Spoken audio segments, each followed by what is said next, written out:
Greetings and blessings to each and every one of you guys. I thank you for joining me on this channel today. I want to talk about real quickly about let us be renewed. Let us be renewed by Christ. We're constantly doing our own thing, and we need to be renewed by Christ. Amen. It says in Ephesians 4:22 and 24 to put off your old self, which belongs to your former manner of life and is corrupt through deceitful desires, and to be renewed in the spirit of your minds, and to put on the new self, created after the likeness of God in the righteousness and holiness. What does that mean to be renewed? We're taking off our old self, our old ways. When we decided to come and follow Christ and we said we're going to do as best that we can, we want to strive to be like Him, we must take off the old person. Like me, for example, the old person would be, I used to use foul language. I used to deny. You guys, if you're hearing that voice, that's my lovely granddaughter who is 5 years old. And so disregard her for a little bit, but I don't want to alarm you. For some reason, I got to do these videos and she's here sometimes. This happens that I have to still jump on board. Okay? Zori, are you okay? Do you need any help, Zori? No? Okay. Can you come here, please? Please? Again, let's get back. Being renewed. Okay? See, the enemy does not want us to get this message out. Okay? Because the more that we renew ourselves with Christ, the better our lifestyle is going to become with God. Because we're taking off our old self. Get back to me. Like foul language. Didn't care about using it. Not one bit. But I'm glad I'm renewed from that. Okay? But I'm not judging anybody. I'm just talking about me. Alcoholism. I used to get, as they say, tore from the floor up back in the day. Was not good. You know why? Because I made terrible decisions when I had alcohol in my system. So many terrible decisions. And I prayed, asked God for forgiveness. Even though I know He's forgiven me, but sometimes I just feel bad about it. Like, Lord, I'm so glad you changed me. Like lying and being deceitful. You know, just anything I could think of that wasn't right. It was part of my lifestyle. Am I proud of it? No, but if I be straight up and honest with you guys, maybe by just being honest, some may say, hey, I was wrong. Why would you tell that? But I feel like maybe if I just be honest about me, about who I am or what God has brought me out of, then I can help someone else. You know, it's all about me helping other people. It's not about me. It's about Christ. It's about giving some examples that if I didn't have those examples, I couldn't even say how to be renewed, because what could I tell you guys? So Paul was reminding the Ephesian Christians at that time to no longer walk as the Gentiles was doing, meaning they were usually considered to be like unclean and sinful people. So he was letting them know, let's not be like them. We have to change. It says in 2 Corinthians 5 and 17, the Eastern Standard Version, therefore, if anyone is in Christ, he is a new creation.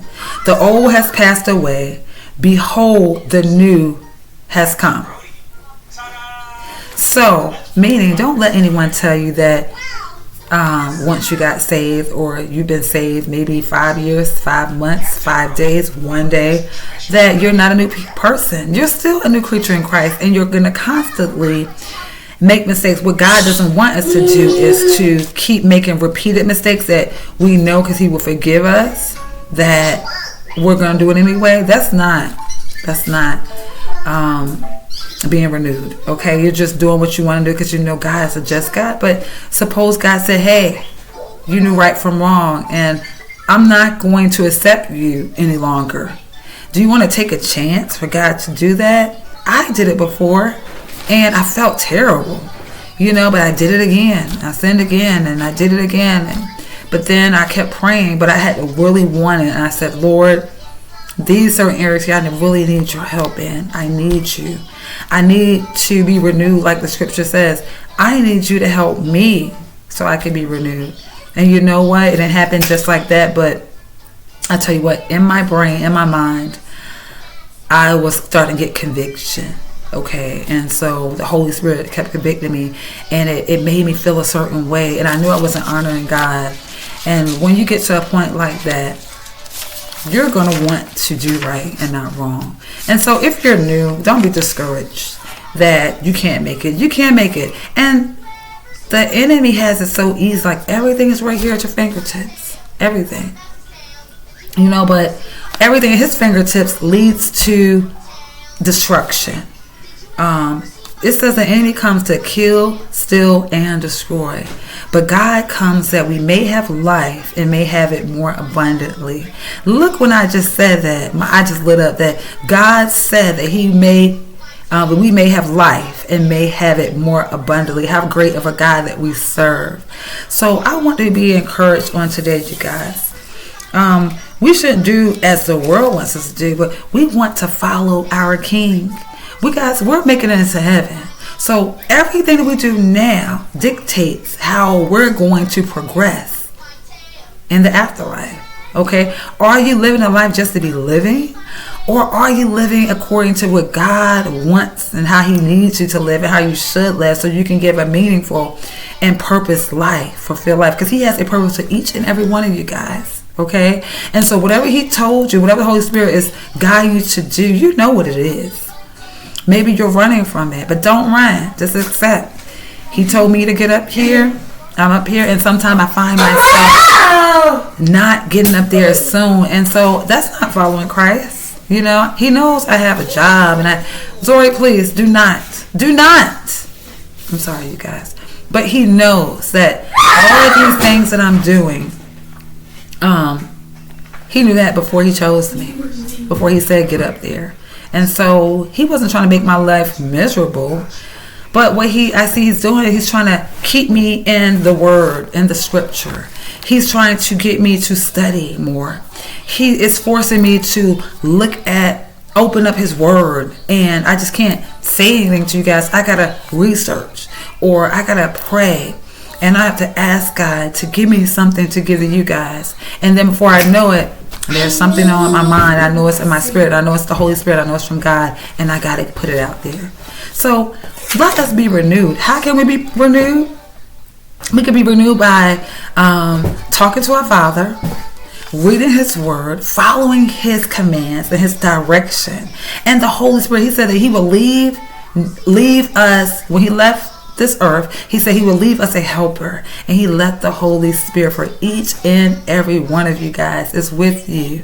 If you gave your life to Christ, the Holy Spirit is within you. Okay, he said he left that to help guide us. Okay, so you have someone with you at all times. You have the Holy Spirit. Jesus is here. The Holy Spirit is with you. So be excited, you guys, that being renewed by Christ is a great thing. It is not taken away. It's actually adding to you. Okay, it is sustaining your life to the fullest. Okay, and you'll just keep getting more and more a completion every time you decide to follow him and put on those righteous ways. Use the right attitude. Show the right way of God. Show love and not hate. Okay, be peaceful and not destruction. Don't start confrontation. Stay away from those things. But do the likeness of God. Show that love and peace and joy. Even when we don't feel like, sometimes say, Lord, help me. You said I'm renewed. Let me be the likeness of you.